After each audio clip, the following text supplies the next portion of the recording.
I was of the understanding we were going to visit church planters and we were going to be on a bus. And somebody from the other group said, "Oh, Krista, I'm so excited that we get to go to the church you planted." And I was like, oh, Northwoods has resourced a lot of churches. So yeah, I'm excited to go see it too. And she said, "No, I'm pretty sure Judah said you and your husband resourced this one." So the bus stopped at a point in the road where it looked like something was wrong.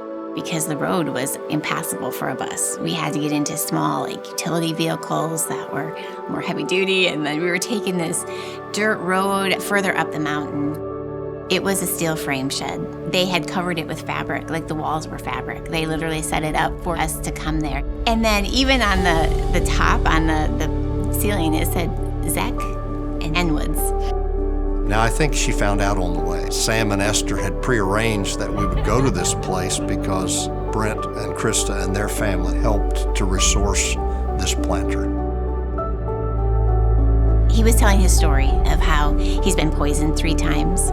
It wasn't just he drank bad water. He was poisoned to attack him, to end his life.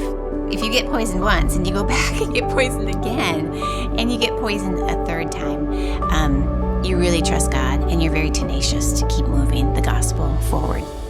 It wasn't until we started back down that I heard the story that road wasn't there, even just a few months ago.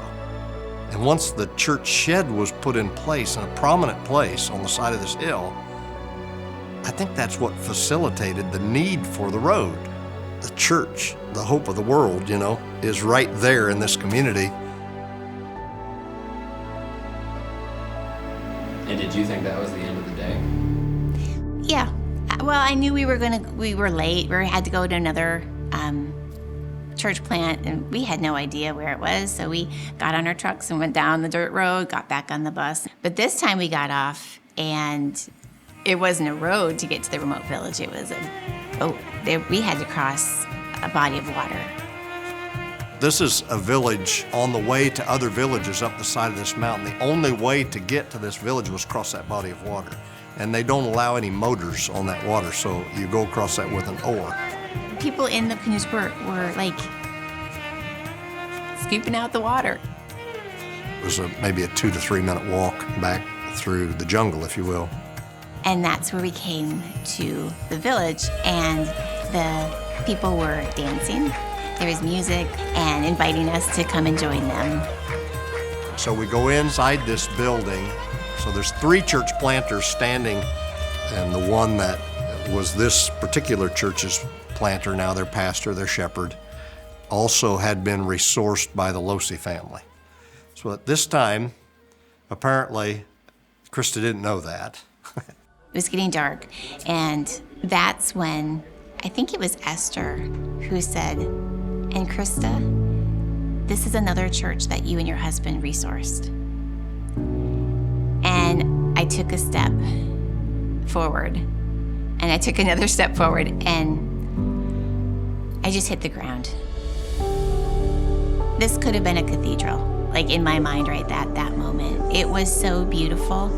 How can this be? Like, we gave something so small, and look at what God has done with it. It's just gratitude in her heart for being able to be part of something this small but this big. I remember feeling the dirt, and I thought, what can God do with this holy ground? She comes up, embraces the pastor's wife is there. It's just a small taste of God's goodness in that moment, I think.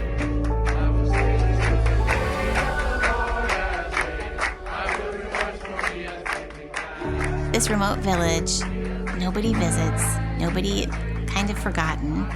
And for us to be like, yeah, we love what you're doing here. The same Christ, the same Jesus who is here with you is the Jesus that we worship.